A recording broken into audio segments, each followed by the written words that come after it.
من الله على المؤمنين إذ بعث فيهم رسولا من أنفسهم يتلو عليهم آياته ويزكيهم ويعلمهم الكتاب والحكمة وإن كانوا من قبل لفي ضلال مبين. صدق الله مولانا العظيم. بارگاہ رسالت معاذ صلی اللہ علیہ وسلم میں درود پاک کا ہدیہ پیش کریں. اللهم صل على سيدنا محمد وعلى آله والكرم وآله وصحبه الكرام النبي الكريم وبارك وسلم صلاة دائمة سرمدا أبدا. عزیزان گرامی وقار، اللہ عز و جل قرآن عظیم میں اپنے احسان کا ذکر فرما رہا ہے. ویسے تو پوری کائنات کا ذرہ ذرہ چپا چپا اللہ کے احسان کے تلے. اگر اللہ تعالیٰ کا کرم نہ ہو تو ہم ایک سانس بھی اس کائنات میں نہیں لے سکتے. اس کے احسان پر ہی پوری کائنات قائم ہے. اور اللہ تعالیٰ نے ہمیں زندگی کی جتنی بہاریں عطا کی ہیں وہ سب اس کے احسان کے تلے. لیکن رب تبارک و تعالیٰ نے کہیں ان سب احسانات کا ذکر نہیں فرمایا کہ تمہیں ہاتھ دیا، پیر دیا، آنکھ دیا، ناک دیا، یا پھر تمہیں ماں باپ دیا، اولاد دیا، رشتہ دیا، گھر دیا، اس پر میں احسان تمہیں جتاتا نہیں. اللہ تبارک و تعالیٰ ایک جگہ اپنے احسان کا ذکر فرما رہا ہے.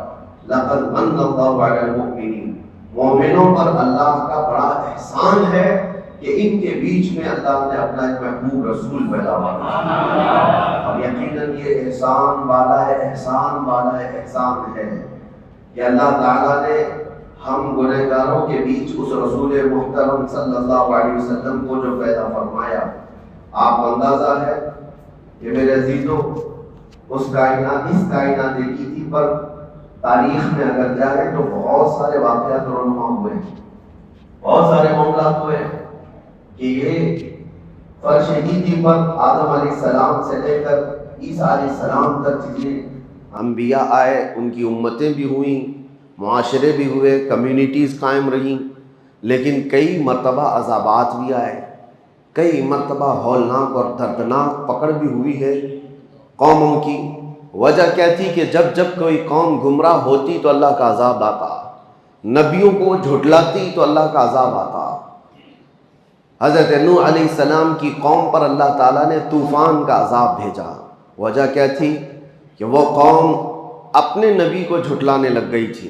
وہ اپنے نبی کو یوں بھی کہتی تھی کہ کیسے رسول ہیں، ہمارے ساتھ کھاتے پیتے ہیں، عام انسانوں کی طرح تو ہیں. رسول کو اپنے جیسا کہہ رہے تھے. حضرت صالح علیہ السلام کی قوم نے نافرمانی کی. حضرت شعیب علیہ السلام کی قوم ناپ تول میں کمی کرتی تھی، منع کرنے کے باوجود بھی وہ اسی گناہ میں مبتلا رہے. حضرت لوط علیہ السلام کی قوم بدکاری میں مبتلا رہی. اسی طرح سے حضرت موسیٰ علیہ السلام کی قوم کئی مرتبہ نافرمانیاں اور ان کی توبہ پھر گناہ، توبہ پھر گناہ، پھر عذابات آتے تھے. عذابات کا اگر میں ذکر کروں تو کبھی طوفان کا عذاب، کبھی نوکیلے پتھر برسائے گئے، نوکیلے پتھر برسائے گئے اور زمین کو الٹ کر کے پلٹ دیا گیا.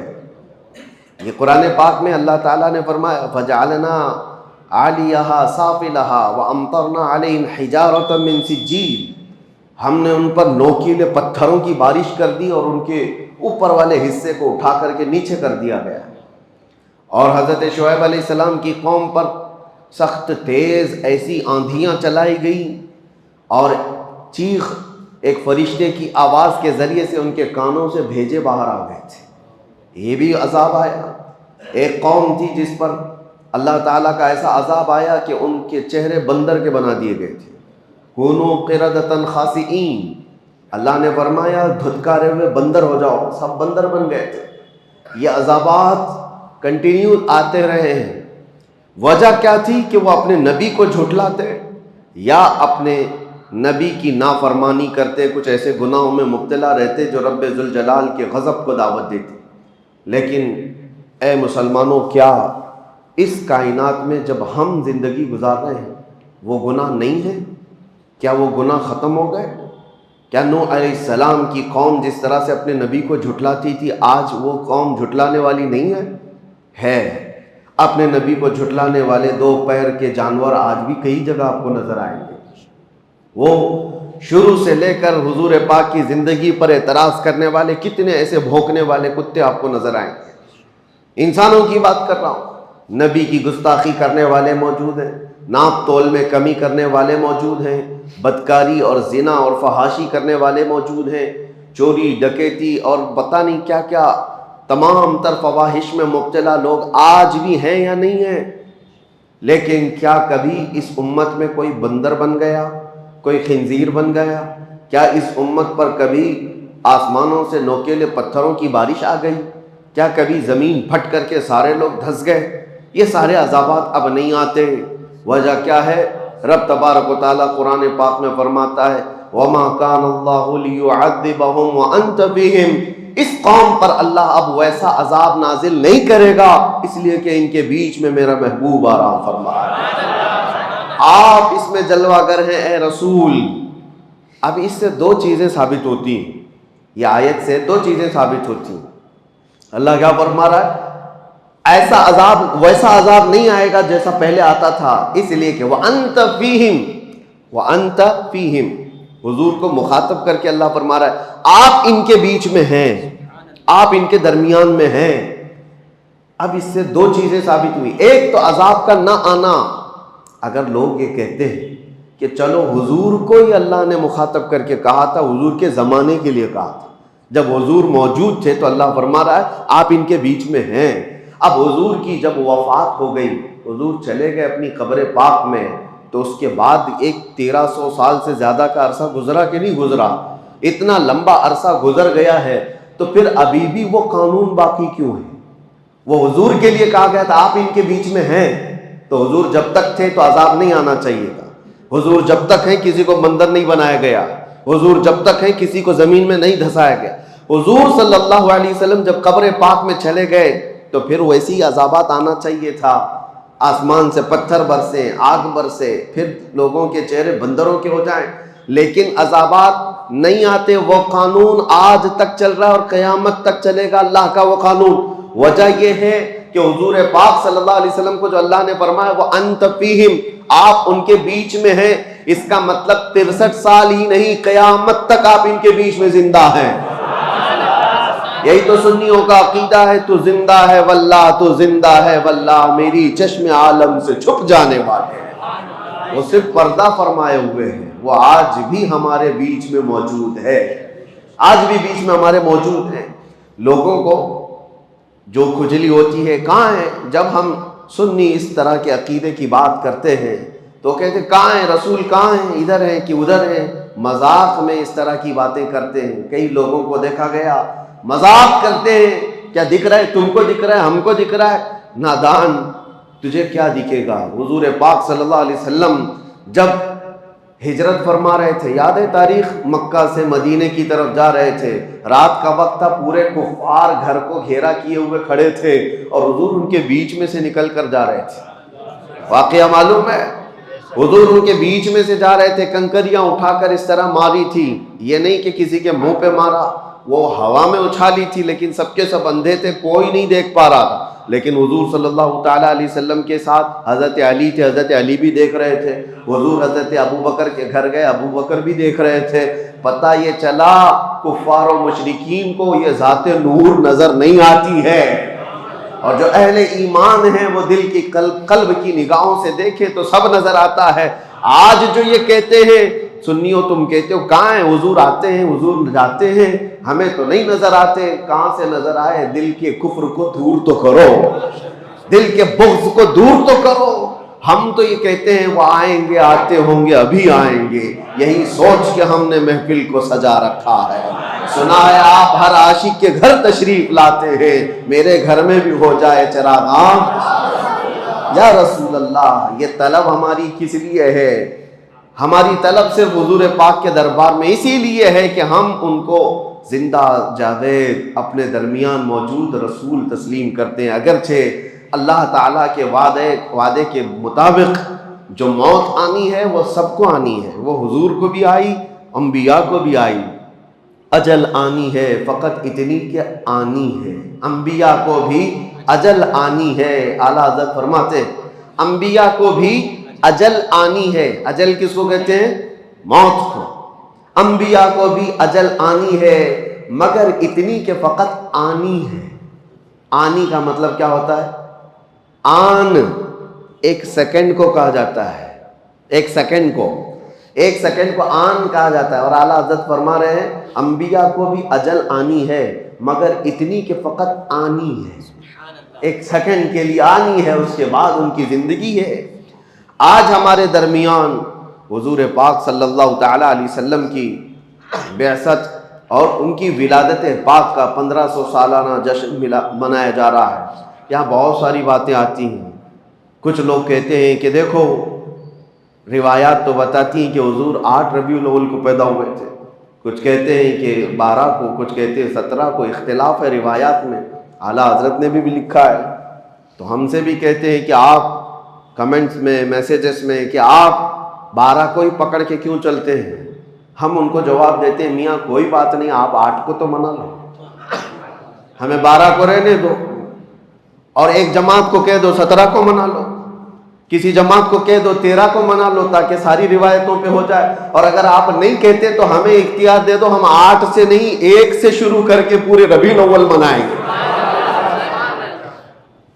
نہیں منانا ہے، نہیں کرنا ہے تو اعتراضات الگ الگ، اور پھر اس میں ایک کوڑ زدہ دل کا کوڑ جس کا ہے، ایسا عقیدے کا کوڑ نکل کر کے آئے۔ صاحب انہوں نے کہا ارے 12 ربیع الاول شریف کو حضور صلی اللہ علیہ وسلم کی ولادت کا دن تو مناتے ہو، آپ کو پتہ ہے اسی دن حضور کی وفات بھی ہوئی، حضور کی وفات بھی ہوئی، حضور کے انتقال کا دن بھی ہے، تو آپ دوسرے بزرگوں کے جس طرح انتقال کے دن کو مناتے ہیں، کیا حضور پاک صلی اللہ علیہ وسلم کے وفات کا غم نہیں کر سکتے؟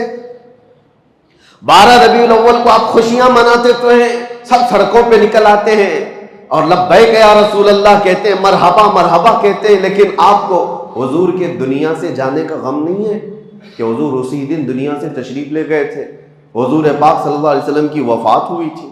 سنیوں کو کھینچ لینے کی باتیں کی جاتی ہیں، جذباتی باتیں، ایموشنل کر کے کہ ہاں حضور کی وفات پر کون ایموشنل نہیں ہوگا۔ لوگوں کو لگتا ہے کہ ہاں حضور اس دن انتقال کیے تھے تو ہمیں غم ہونا چاہیے، آج خوشی کس بات کی؟ ان کے منہ پر تھپڑ لگاتے ہوئے کہو غم اس کا منائیں جو چلا گیا ہو، مر گیا ہو، مٹی میں مل گیا ہو، وہ تمہارا نبی ہوگا، ہمارا نبی تو صرف پردہ کیا ہوا ہے، وہ کل بھی زندہ تھا آج بھی زندہ ہے، تو زندہ ہے واللہ، تو زندہ ہے واللہ میری چشم عالم سے چھپ جانے والے، غم وہ کرے جس کا سب ختم ہو گیا۔ حضور پاک صلی اللہ تعالیٰ علیہ وسلم کی شریعت باقی ہے یا نہیں باقی؟ حضور پر اترا ہوا قرآن باقی ہے یا نہیں باقی ہے؟ حضور کا قرآن باقی ہے، حضور کی شریعت باقی ہے، حضور کی آل باقی ہے، حضور کی سنتیں باقی ہے، حضور کی حدیثیں باقی ہے، حضور کی باتیں باقی ہے، حضور کی ادائیں باقی ہے، حضور کا ہر عمل باقی ہے۔ کون سی چیز فنا ہو گئی؟ حتیٰ کہ حضور پاک صلی اللہ علیہ وسلم کے انتقال کے بعد آپ کو پتہ ہے میرا اور آپ کا انتقال ہو جائے، ہماری بیویاں عدت گزارنے کے بعد دوسرے سے نکاح کر سکتی ہیں، ان کے لیے جائز ہے، عدت ہونے کے بعد وہ کسی سے بھی نکاح کر سکتی ہیں، لیکن نبی کی جو زوجات ہیں امہات المؤمنین، ان کو موت تک کسی اور سے نکاح کرنے کی اجازت تھی ہی نہیں۔ حضور کے انتقال کے بعد کئی بیویاں حضور کی زندہ تھیں، حضور کی بیویاں زندہ تھیں، لیکن ان کو نکاح کرنے کی اجازت نہیں تھی۔ وجہ کیا ہے؟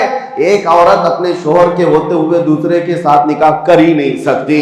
وہ اور عورتیں ہیں جو اپنے مردوں کے انتقال کے بعد عدت گزار کر کے کر سکتی ہیں، لیکن رسول کی بیویاں نہیں کر سکتی، اس لیے کہ رسول زندہ ہیں، رسول پاک کی بیویاں ہماری مائیں ہیں۔ اور دوسری بات، ام المومنین عائشہ صدیقہ رضی اللہ تعالی عنہا، توجہ چاہتا ہوں، حضور کس کے حجرے میں آج آرام کر رہے ہیں؟ جو جالیاں ہیں، حضور جس قبر میں آرام فرمائے وہ حضرت عائشہ کا حجرہ ہے، حضرت عائشہ کا گھر ہے، جس میں حضور صلی اللہ علیہ وسلم حضرت عائشہ کے ساتھ رہا کرتے تھے، اسی حجرے میں حضور دفن ہیں۔ تو جب انتقال ہوا، حضور کا دفن ہوا، حضرت عائشہ قبر پر جاتی تھی اور بیٹھتی تھی گھنٹوں، حجرہ ان کا ہے، گھر ان کا ہے، حضور کے پاس بیٹھتی تھی۔ پھر اس کے بعد 2.5 سال کا عرصہ گزرا کہ حضرت ابوبکر صدیق کا انتقال ہوا، اور حضرت ابوبکر صدیق کون ہیں؟ حضرت عائشہ کے باپ ہیں، والد ہیں، ان کو بھی حضور کے پہلو میں دفن کر دیا گیا۔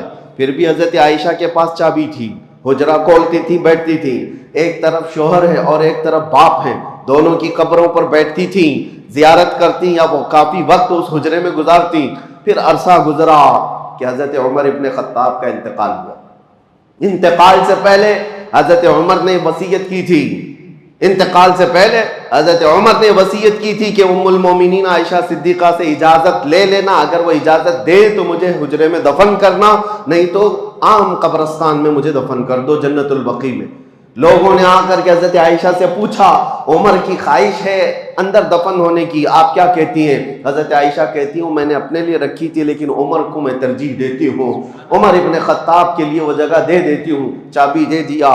حضرت عمر ابن خطاب جب دفن ہوئے تو اس حجرے میں اب 3 قبریں ہیں، پتہ ہے نا، حضور صلی اللہ علیہ وسلم، پھر حضرت ابوبکر صدیق، پھر حضرت عمر ابن خطاب، پھر حجرہ بند ہو گیا۔ حضرت عائشہ صدیقہ رضی اللہ تعالیٰ عنہ کے پاس جو چابی تھی وہ آپ نے دے دی امت کے حوالے، اور اس کے بعد قبر کے پاس نہیں جاتی تھی، کبھی نہیں جاتی تھی، کبھی نہیں جاتی۔ اب پوچھو میرے عزیزو، حضرت عائشہ سے پوچھا گیا کہ آپ تو پہلے ہر دن جاتی، قبر کے پاس بیٹھتی، وقت گزارتی، اب کیوں نہیں جاتی؟ حضرت عائشہ کہتی ہیں پہلے تو رسول اللہ تھے میرے شوہر ہیں، میرے باپ ابو بکر تھے میرے باپ ہیں، وہ میرے محرم تھے، جب سے حضرت عمر آ گئے میرے لیے وہ غیر محرم ہے، میں ان سے پردہ کرنے کی وجہ سے نہیں جاتی ہوں، زندگی میں بھی ان سے پردہ کرتی تھی اس لیے نہیں جاتی ہوں۔ اب حضرت عائشہ سے کوئی سوال تو کرے، پردہ کس سے ہوتا ہے؟ پردہ زندوں سے ہوتا ہے کہ مردوں سے ہوتا ہے؟ ام المومنین عمر ابن خطاب سے پردہ کر کے بتا رہی ہے کہ عمر ابن خطاب اپنی قبر میں دیکھ رہے ہیں جو آ رہا ہے جو جا رہا ہے۔ جب عمر سے حضرت عائشہ کا عقیدہ یہ ہے تو پھر حضور پاک کی حیات کا عالم کیا ہوگا؟ عزیزان گرامی وقار، یہ باتیں میں آپ کو اس لیے بتا رہا ہوں کہ جو کنفیوز کرنے کی کوشش کرے، معاذ اللہ رب العالمین، کچھ کتابیں بازاروں میں ایسی بھی نکل کے آئی ہیں اردو کی، چھپی نہیں ہیں، آج بھی چھپی ہوئی ہیں، رسول اللہ مر کر مٹی میں مل گئے، معاذ اللہ، نعوذ باللہ من ذالک، یہ باتیں لکھی ہوئی ہیں، اور اس کی آج تک لوگ تعویل کرتے ہیں۔ ہمارے کہنے کا مطلب یہ تھا، ہمارے کہنے کا مطلب وہ تھا۔ نادان ظالم، کسی کو گالی دے کر کے تو مطلب نکالے گا، کسی کو ماں کو کسی کے باپ کو کہہ کر کے بعد میں پھر مطلب نکالو گے۔ وہ رسول پاک صلی اللہ تعالی علیہ وسلم جہاں کے متعلق صحابہ کو اللہ فرماتا ہے لا ترفعوا اصواتکم فوق صوت النبی، اپنی آوازیں نبی کی آواز پر بلند مت کرنا، ورنہ کیا ہوگا؟ ان تحبط اعمالکم وانتم لا تشعرون، تمہارے اعمال ضائع کر دیے جائیں گے، تجھے خبر بھی نہیں ہوگی۔ یہ کس کو اللہ فرما رہا ہے؟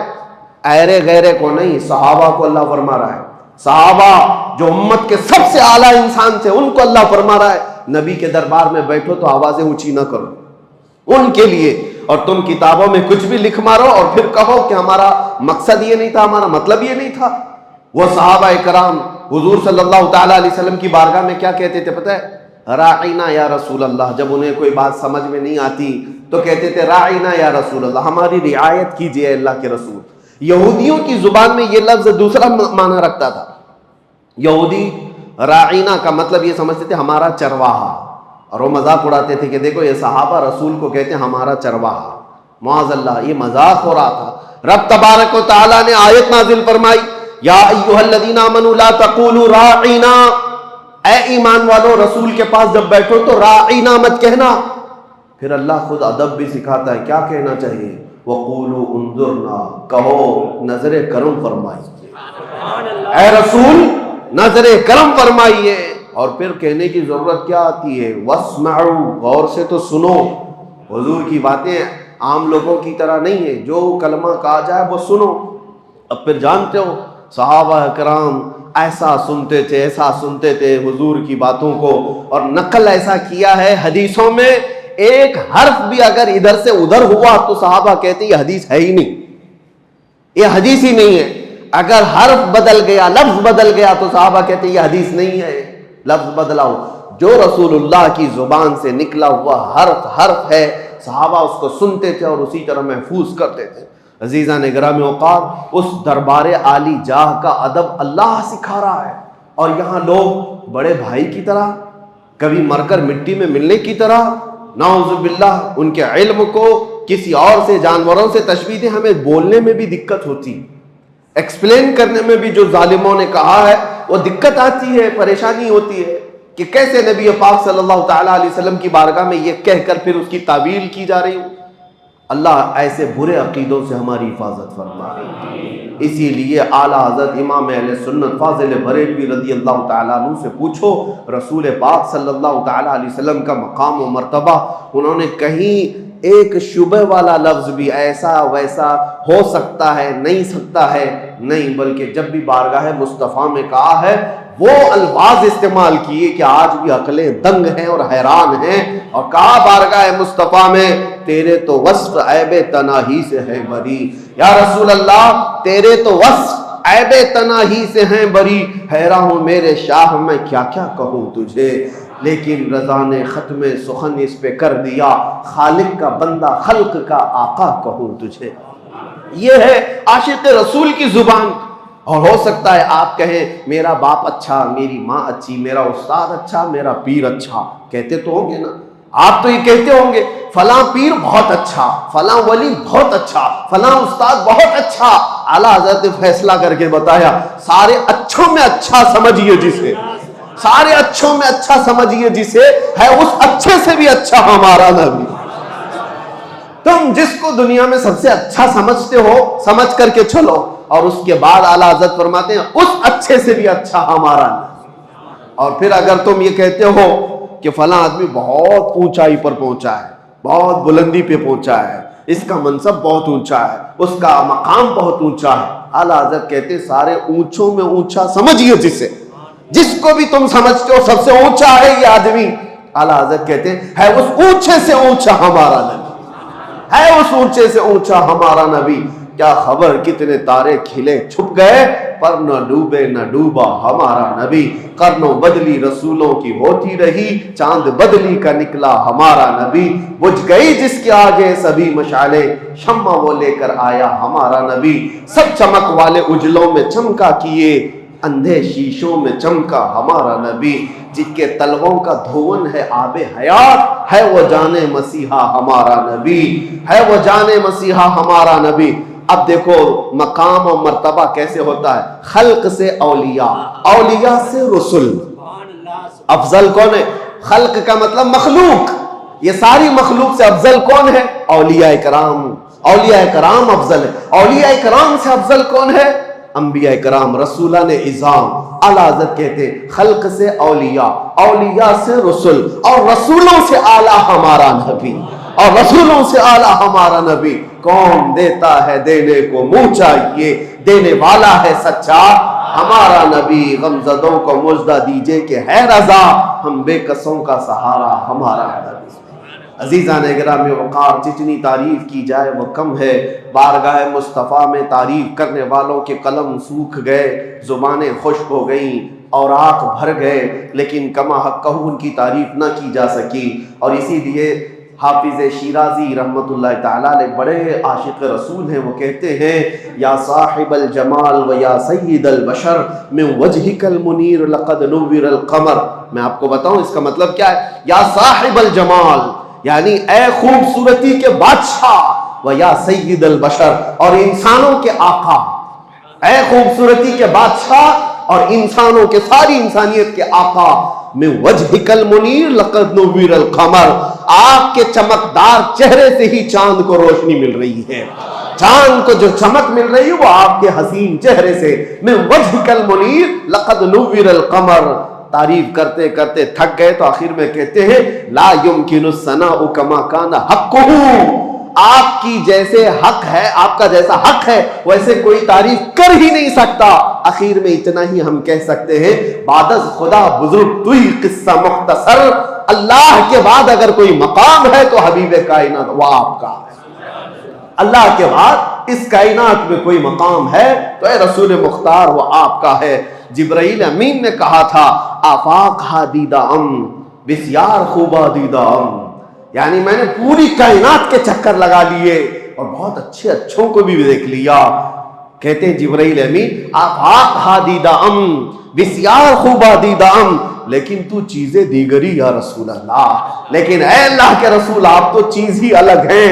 اور اسی زبان کو حسان بن ثابت نے کہا تھا وَأَحْسَنُ مِنْكَ لَمْ تَرَ قَطُّ عَيْنِي وَأَجْمَلُ مِنْكَ لَمْ تَلِدِ النِّسَاءُ۔ دیکھو حسان بن ثابت کیا کہتے ہیں، یا رسول اللہ آپ سے زیادہ حسین میری آنکھوں نے دیکھا ہی نہیں، آپ سے زیادہ حسین میری آنکھوں نے دیکھا ہی نہیں۔ شاعر کا ایک مزاج ہوتا ہے، وہ کسی کی تعریف کرتا ہے، لیکن حسان بن ثابت پہلے والے شعر میں جو کہہ گئے ایک شبہ پیدا ہو رہا تھا، ایک شبہ پیدا ہو رہا تھا۔ کیا ہے؟ ہر آدمی کو ہر آدمی دیکھ بھی تو نہیں سکتا۔ حسان بن ثابت نے کہا آپ سے زیادہ حسین میری آنکھوں نے دیکھا ہی نہیں۔ ہو سکتا ہے بھائی آپ مکہ میں رہ رہے ہیں، آپ نے نہیں دیکھا ہوگا، ہو سکتا ہے کہیں اور ہو۔ حسان بن ثابت کا علاقہ اپنا علاقہ ہے، انہوں نے شعر میں تو کہا آپ سے زیادہ حسین میری آنکھوں نے دیکھا ہی نہیں، آپ نے نہیں دیکھا ہوگا، لیکن بعد میں تڑپ کر کہتے ہیں وَأَجْمَلُ مِنْكَ لَمْ تَلِدِ النِّسَاءُ، نہیں یا رسول اللہ آپ سے زیادہ خوبصورت کسی ماں نے جنا ہی نہیں۔